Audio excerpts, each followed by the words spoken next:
وعلیکم ورحمۃ اللہ وبرکاتہ۔ آج کے وفاق العلماء کے جناب صدر ہم لوگوں کے علاقے کے یہ جید عالم دین حضرت مولانا مفتی اختر امام عادل صاحب ہمارے بیچ سارے حضرات علماء حفاظ کرام دانشوران بہت دیر سے بہت سارے مشورے سامنے آئے ہیں۔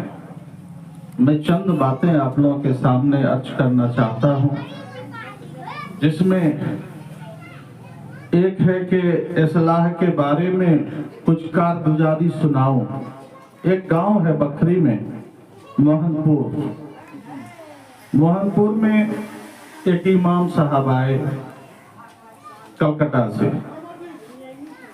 اور کچھ دن کے بعد ایک میت ہوا تو اس میں امام صاحب قبر پر اذان دلوا دیے۔ گاؤں کے اندر انتشار ہوا، ہمیں بلایا گیا۔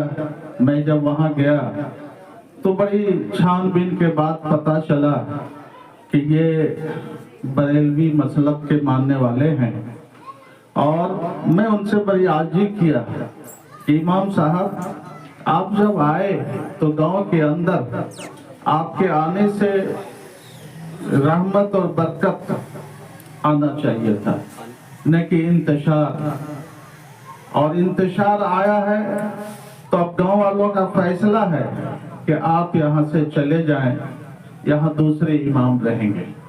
اور میں امام بھی لایا، رکھا بھی، لیکن کچھ جدی ٹائپ کے جو لوگ تھے دوسری جگہ نماز پڑھانا شروع کیا۔ گویا کہ لمبی ٹکراہٹ ہوئی، پرشاسن وہاں پہنچے، ہم لوگوں کو بھی بلایا گیا۔ ہم لوگوں نے کہا کہ ایسا کیجئے S D O D S P صاحب کو کہ ایک پیس کمیٹی کی بیٹھک تھانے پر بلائیے۔ تھانے پر علاقے کے سارے دانشور آئے، علماء کرام آئے، اور وہاں چرچا شروع ہوئی۔ اس میں جو ہم لوگ کے طرف سے عالم دین تھے وہ اپنی باتوں کو رکھے، ان کے طرف سے بھی باتیں آئی۔ لب و لواب یہی ہوا کہ جو ہمارے افسر تھے نہ دیوبند کو سمجھ رہے تھے نہ بریلی کو سمجھ رہے تھے کہ دیوبندی کیا ہے، بریلوی کیا ہے۔ علاقے کے لوگوں نے کہا کہ مکھیا حلیم صاحب بتائیں گے اس کے بارے میں دیوبندی بریلوی کیا ہے۔ ہم نے افسر سے کہا کہ بس 2 لفظوں میں اس بات کو سمجھی جائے۔ کہنا تھا کہ ان کے جو امام صاحب تھے وہ حاجت کے اندر چلے گئے۔ غلام رسول بلیابی صاحب چونکہ ہمارے پارٹی کے ہی راج سبھا کے ممبر ہیں، ان کا ٹیلی فون آیا کہ مکھیا جی کیا کروا دیے بھائی ایک امام کو جیل میں۔ ہم کہ میں نہیں بھیجا، وہ اپنی وجہ سے جیل کے اندر چلے گئے۔ بس بہرحال ان کو چھوڑوایا اور پھر وہ علاقے سے گئے۔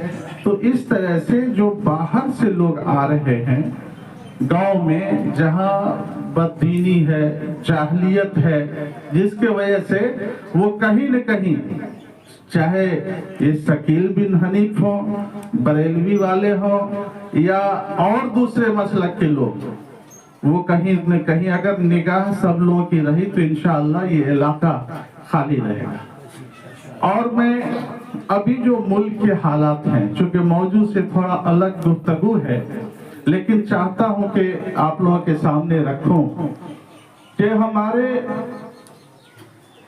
30% لوگ جس کا نام ووٹر لسٹ کے اندر نہیں ہے، عمر ہے لیکن ووٹر لسٹ کے اندر نہیں ہے۔ پورے ملک میں 10 کروڑ لوگوں کو ووٹر لسٹ سے نکالا گیا ہے۔